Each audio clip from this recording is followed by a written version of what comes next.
નર્મદા જિલ્લામાં કુદરતી કે માનવ સર્જિત આપત્તિ સમયે નાગરિકોના સંરક્ષણ અને બચાવ માટે અધિક નિવાસી કલેક્ટરના અધ્યક્ષસ્થાને મહત્વપૂર્ણ બેઠક યોજાઈ હતી।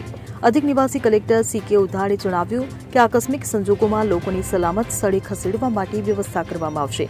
આ માટે ભોજન, પાણી, આરોગ્ય સેવાઓ અને દવાઓની વ્યવસ્થા કરવામાં આવશે। વહીવટીતંત્ર અને ડિઝાસ્ટર ટીમ સાથે મળીને સ્વૈચ્છિક સંસ્થાઓ બચાવ અને રાહત કામગીરી કરશે।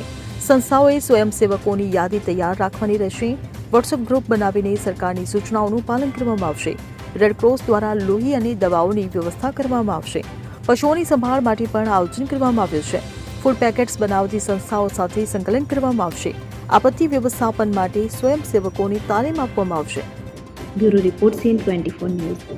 હવે જુઓ દેશ દુનિયાની તમામ ખબરો તમારી આંગળીના ટેરવે। ઉઠાવો મોબાઈલ અને Google Play Store પરથી ડાઉનલોડ કરો અમારી CN24 ન્યૂઝ મોબાઈલ એપ।